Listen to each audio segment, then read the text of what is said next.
We on? We're on. Perfect. Good morning. Good morning. Thanks for having me. I know I've been out here before, and a lot of you have probably heard me speak before.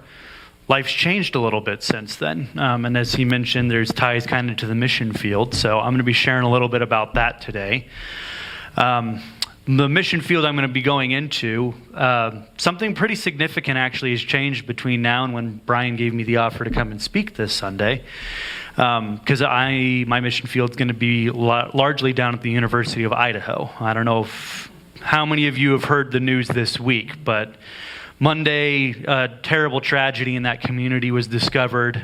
4 students right off campus were killed on Sunday night. That was found on Monday morning. They dismissed classes a week early for Thanksgiving break. The suspect's still at large, so there's no arrests. They're a community that's not feeling terribly safe right now.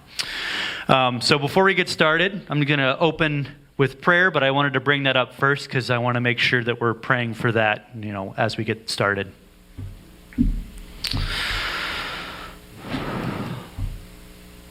Lord, I come to you at this moment really just with the spirit of grieving for a community that I'm looking forward to being a part of. There's not a lot of answers as to why this happened. There's not a lot of feeling of safety where it's happened. We know that you are in control, and we ask that this be something that your mission works around and through, and that it is not seen as a hindrance. We ask for just safety for that community over the holiday season, that nothing further comes as a stressor or tragedy around there. That the time off can be refreshing to the students and help them put together maybe what mental health was scarred from the event. And then I ask for just your blessing on this sermon this morning as I share the mission I'm going on with this church. Amen. All right. So I've been out here a couple of times before. Thanks, Brian, for having me. It was brave of you to invite me because I don't think you've been here when I've spoken before. And I'm going to be honest, those of you that have heard me speak, you've gotten probably a more traditional version of me than is really the full me. So today I'm really looking forward to maybe testing our comfort zone a little bit, which is much more me. So thanks for being here. We're going to consist of 2 things in our sermon today. I'm going to start traditionally. We're going to read through a passage you've probably heard many times. I'm going to give a sermon that may or not feel terribly revolutionary to you. And then, after we've dug into that a little bit, we're going to do it in a little bit less of a conventional method and see if we can test your comfort zone, because that's what my ministry is much more likely to look like. So, we're going to be in Matthew chapter 13. And we're going to go through the first 23 verses. I'm reading out of New NIV, for those that are curious of the translation. That same day, Jesus went out of the house and sat by the lake. Such large crowds gathered around him that he got into a boat and sat in it. While the people stood on the shore, then he told them many things in parables, saying, "A farmer went out to sow his seed. As he was scattering the seed, some fell along the path, and the birds came and ate it up. Some fell in rocky places where it did not have much soil. It sprang up quickly because the soil was shallow. But when the sun came up, the plants were scorched, and they withered because they had no root. Other seed fell among the thorns, which grew up and choked the plants. Still other seed fell on good soil, where it produced a crop 100, 60, or 30 times what was sown. Whoever has ears, let them hear." The disciples came to him and asked, "Why do you speak to the people in parables?" He replied, "Because the knowledge of the secrets of the kingdom of heaven has been given to you, but not to them. Whoever has will be given more, and they will have an abundance. Whoever does not have, even what they have will be taken from them. This is why I speak to them in parables.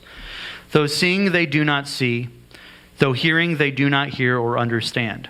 In them is fulfilled the prophecy of Isaiah. You will be ever hearing, but never understanding. You will be ever seeing, but never perceiving. For this people's heart has become calloused. They hardly hear with their ears, and they have closed their eyes. Otherwise they might see with their eyes, hear with their ears, understand with their hearts, and turn, and I would heal them. But blessed are your eyes because they see, and your ears because they hear.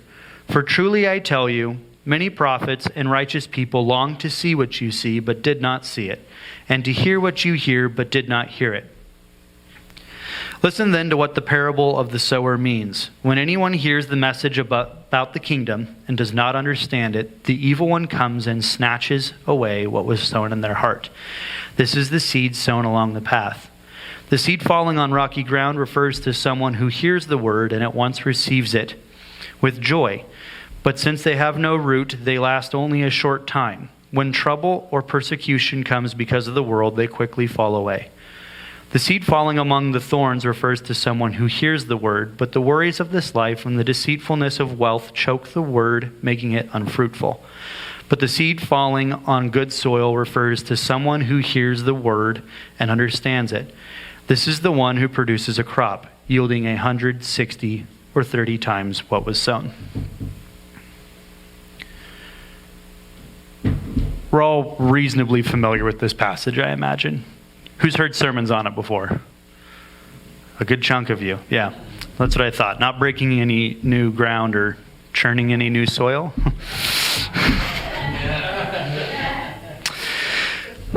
I'm going to be going to work with an organization called Impact Campus Ministry. So what I wanted to use this parable of the seeds for is to talk to you a little bit about different seeds and what it looks like when maybe you're ministering to people that fall in those different categories and how that looks on a college campus. So this first seed that we have that falls upon the path, it's pretty clear who this person is, right? This person's not interested. They are hearing the gospel. They are not responding. The second seed is in the rocks. So let's compare this to a different ministry. So we have a seed that's landing in this rocky ground. That sounds a lot like a college campus, right? We all kind of know what the college experience looks like for most people and what that environment's like. It's not terribly gospel-oriented, and it's not a place where faith traditionally seems to flourish. It's also a place where maybe for the first time in people's social lives, people that have been raised as believers are spending a good chunk of their time congregating with people that were not raised as believers. So what we have here is a rocky soil. This rocky soil is really where I think a lot of college ministry really targets its mission. It's looking for people because some people aren't raised in the church. And there's finally a spot where people can go and minister and grab a large chunk of young, influential adults and share the gospel with them. Maybe it's the first time that they've been that accessible, right? My dad's an example of that. My mom just pointed and gave me a little cue, but yes, that's how my dad came to Jesus. It's exactly what it is. Those are great and important missions. That's not really where Impact's focus is. We have seeds in the thorns. So this is probably what the average believer walking into a college campus looks like. They have been committed. They have been raised with a faith. They're growing a little bit, and then all these influences of the world come up. Well, how does Jesus explain it, the one in the thorns? He says, the seed falling along the thorns refers to someone who hears the word, but worries about this life, maybe certain pleasures and opportunities that you find to seek things as a young adult with a lot of opportunity and suddenly a lack of restriction. And the deceitfulness of wealth. Why do we go to college? Anybody? We get an education because we just want to be smart and have debt? We want to get a good job, right? It doesn't work for all of us. But the goal is to build wealth. That was my goal. I went to school as a business major. I just wanted to make money. That was all I went to college for. Couldn't have cared less about the social experiences. Didn't build a whole lot of community while I was there. I wanted money. The thorns are getting to me, making it unfruitful. You bet I was. A lot of ministries, when they're not focusing on reaching the unbelievers, are reaching out and finding the people that are swaying, giving them some place to find a way to just cling to a community as they get through the years when the temptation runs rampant. That's also not really Impact's focus. This is probably something that's going to surprise you when you hear, because I don't know if people usually think of this as being a ministry focus. Ours is the good soil. That's actually what we're looking for.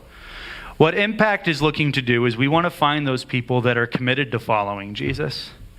And we want to make sure that that education that they're getting isn't something that is separate from following Jesus. Our goal is to find people, disciple them very intentionally, very intensely, in small groups or on one-on-one.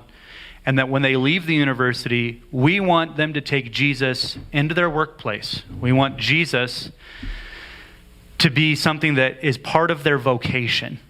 Jesus should direct every part of your life. We don't want a career and faith barrier. We want Jesus to be part of the arts. We want Jesus in the sciences. We want Jesus in our healthcare. We want Jesus in our business.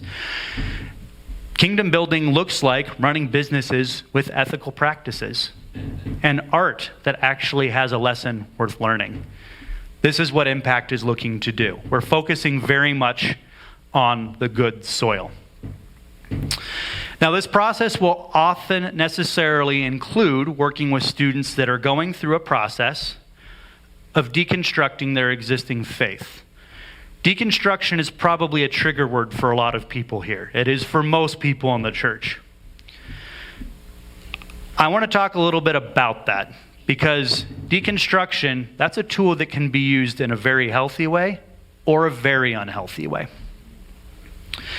What does that word mean to you? Just curious, someone's idea or definition. What's deconstruction? Tear it down, okay? Making that specific to deconstructing one's Christian faith. What does that mean? Going back to the basics. Going back to the basics. That's a good way of putting it. Here's why I think deconstruction can be very healthy. Without deconstruction, what you have is a memorized theology and not a personal one. Raise your hand if you're confident that your spouse has a perfect theology. How about your pastor? Uh-oh, shots fired. Someone's trying to earn brownie points in the back, but that didn't look terribly genuine. How about yourself? I love seeing no hands on that. That's great. Deconstructing can be healthy if it isn't experienced alone. What happens often, and I'm sure we've all seen these people that are deconstructing parts of their faith. And I've seen lots of these that have been told, don't do that, don't test that, don't challenge that. And when all of the Christians that walk beside them tell them that, do they stop deconstructing? They do it alone. And if they're being discouraged from every angle, you cannot do this, and you do it alone. So often what that looks like is, I am pursuing the practice of pulling apart what I can till I don't have to believe anymore, because I have no encouragement from my community. But when you can go through deconstructing and you do that with a partner, with someone who doesn't see it as a threat of you running away from the faith, but finding a way to make it your own, your beliefs find a root, something personal, that you take it with you into conviction for the rest of your life, and you bring Jesus along with you. That's what Impact's doing. Now, deconstruction is not the root mission of Impact. Deconstruction, though, is something that I would not be standing up here without. I have done a lot of it. Fought plenty with those guys about it over the years. But without it, I'm not going to a mission field. I'm not preaching here. I'm probably not following Jesus at all. So specifically, one of my gifts is I've gone through this in communities. I found healthy ways to analyze Scripture and find out what it's really saying, and to understand Jesus at a deeper level and a personal level that is not just me taking what someone else has found made sense and just accepting it when it doesn't make sense to me. My root goes deep. This is how I've cultivated good soil, and this is what I want to help walk through other students with. That's the basic part of the sermon, all right? That's the easy part. I didn't write a long one because I know you guys have all heard this passage broken down many times before. So now we're going to do the less standard part. I want to talk about the chunk in the middle of this passage that we've ignored up until this point. The part where we quote the prophet Isaiah. One of my favorite questions to ask people when they're not grasping a passage is that it's really good to just be completely honest with your uncertainties and challenge the text a bit and make it answer your questions, because it can. So the question I like to ask is, what problems do you have with this passage? So I'm going to ask that now, and I'd love to hear some answers. What are the problems you have with this passage? Who's going to be brave? Okay, yeah, I'll give you a moment. Browse. I can be patient.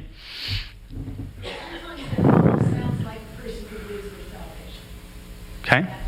That's tricky. Okay. Great. Yeah. I think it sounds like there's only 3 ways to go, and if you're in one way, that's where you're going to go, and there's not any intermixing of, well, what if good soil comes along and gets dumped up? What if you get blown over to a rocky soil? And those just Seems very limiting on the human experience. Is that what you're trying to say? Okay. Perfect. Great. Yes. Not getting focused in the beginning of the day, and so you just scatterbrained, just go where just that takes you. Mm-hmm.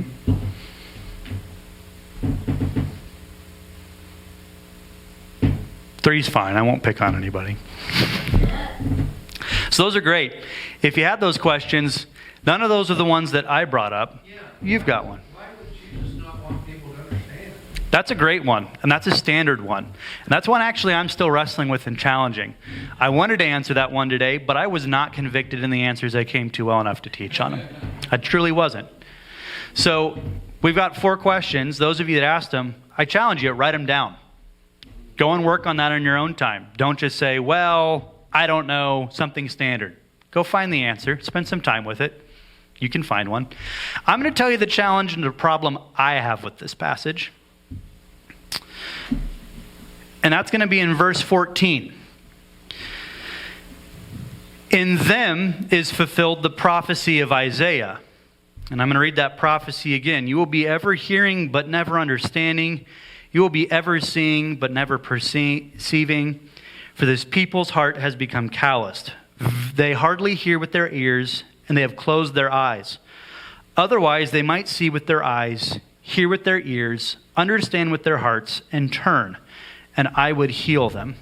Now here's the concern I have. It's not actually with anything that's quoted from the prophet Isaiah there. It's just that line that prefaces it. In them is fulfilled the prophecy of Isaiah. Who is the them? It's the crowds that Jesus is talking to. Why is that a problem for me? No, it's not.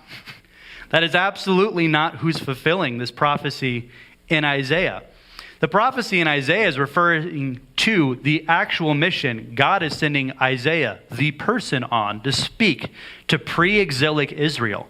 This happened centuries before Jesus walked the earth. He's speaking to people on the other side of exile already. They've already gone to exile through Assyria, Babylon, Persians taken over. They already went back home, rebuilt Jerusalem, and then lost it to Rome. That has all happened since this mission was given to Isaiah. Conveniently enough, this is one of my favorite ways to pull apart where's an issue I might have with the scripture, is it cuts off this text of Isaiah early.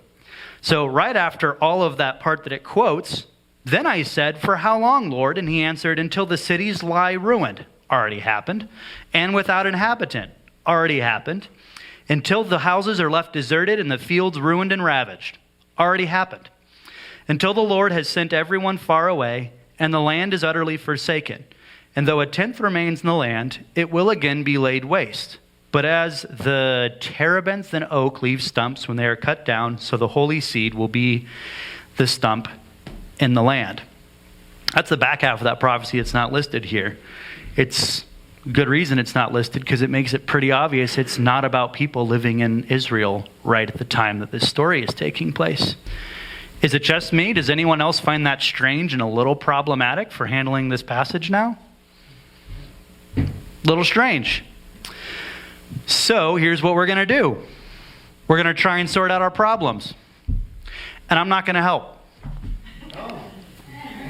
So I'm going to break you up into quadrants, and I want you to discuss it and try and come up with some answers on that.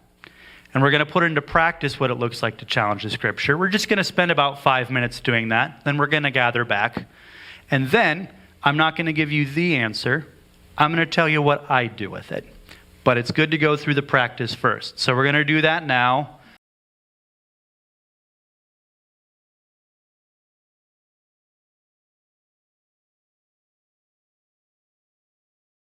I'm going to pause you real quick. We've run 5 minutes, but I hear good discussion. Do you want more time? Because I'm not on a real strict hourglass here. We're good? Oh, we got to figure it out. Perfect. Well, if anyone actually is that confident they have it figured out and would like to share, I'd love to hear some participation. What did we find? So we're not that confident. Okay. I know your mom was talking quite a bit over there. Well, that's because she's my mom. I think, first of all, he's not talking about just this parable, but all parables. Why he speaks in parables in general, not Okay. just the parable of the sons. Okay. Yeah, I would agree with that. I think Jesus is pretty clear. He's answering the question, why do you speak in parables, not why did you tell this parable? Yeah. All right, if we don't have more, that's fine. What I'm going to do is I'm going to share with you my personal interpretation of this. And again, I don't like to stand up and say, yep, this is it, don't look at it another way, because you might find something better. And I would challenge you to take time and do that. I'd love to hear what you find later on. One thing I didn't mention earlier is that if you go and if you look at the references to what Jesus says here about, you'll hear but not understand and all that. It's a direct quote from the prophet Isaiah, but it's pretty similar to a message Moses actually gives to Israel in Deuteronomy after they've already spent 40 years wandering the desert. This passage comes right after Jesus spends a couple of chapters fielding accusations from religious leaders that refuse to hear the message that he's speaking to them. Isaiah is speaking to people that also refused his message and as a result entered into exile. Moses is speaking to people that already once refused the message and spent 40 years as desert vagabonds. Not 50 years after Jesus gives this message, the rebellion of Israel attempting to violently overthrow Rome results in the destruction yet again of Jerusalem and the temple. Gone. Jesus shows that through the generations that this prophecy is fulfilled in Isaiah. Not through this one time. He's saying it's fulfilled through Israel. I don't believe he means the Israelites that he's speaking to in that moment.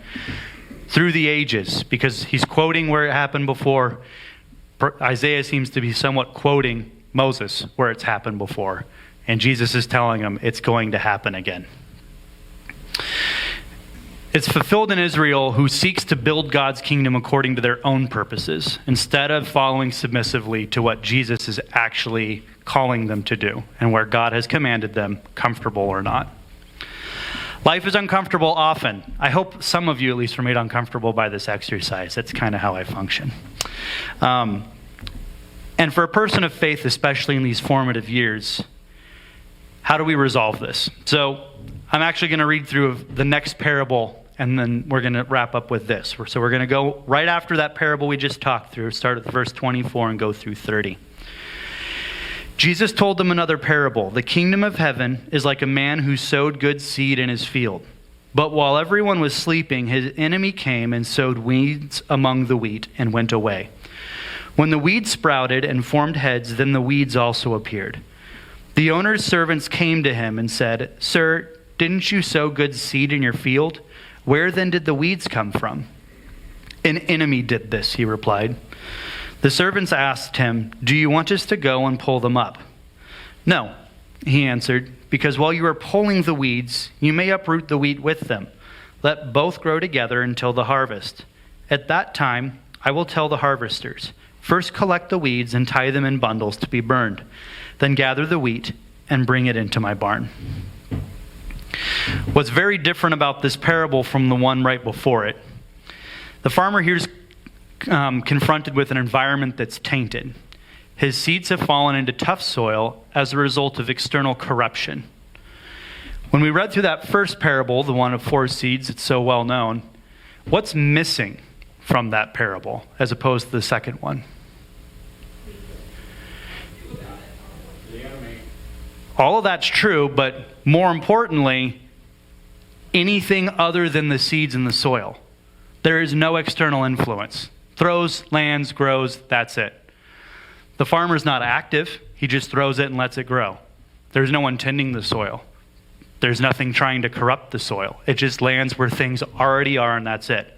There is no active involvement from a third party after a seed is planted. That's not really how life works.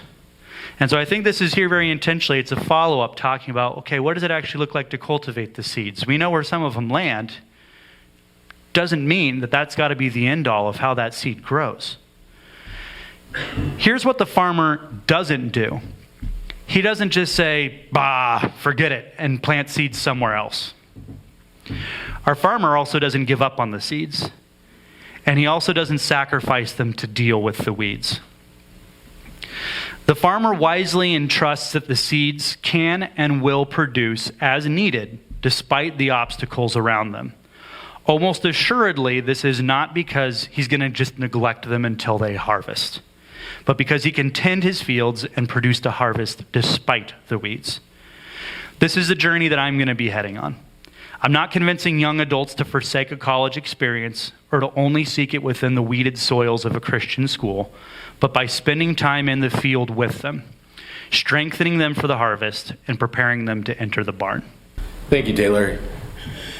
Taylor did challenge us today, and it's not a typical message, but for us, especially here at New Beginnings, it's one that I think we can receive the message.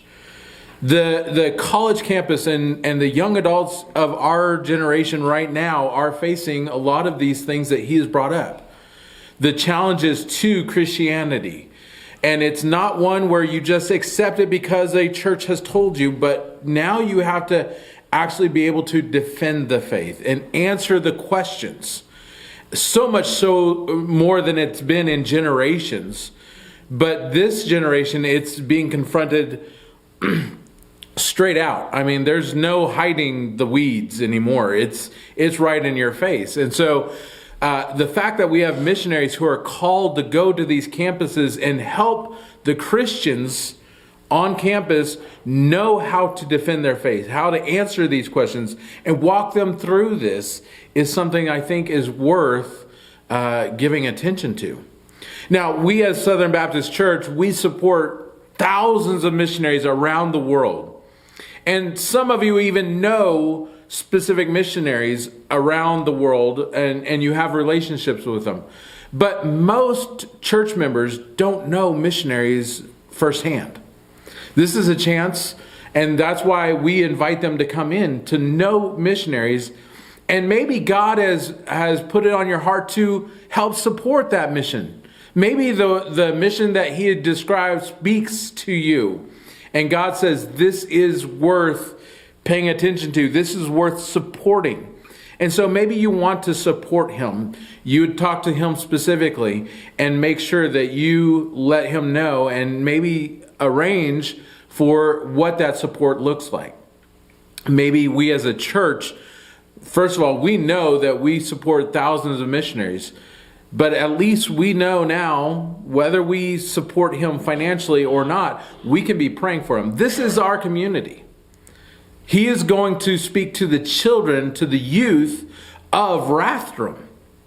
I don't know if you know this, but the tragedy he spoke of, the 4 college students that were murdered this last weekend, one of them was straight from Rathdrum.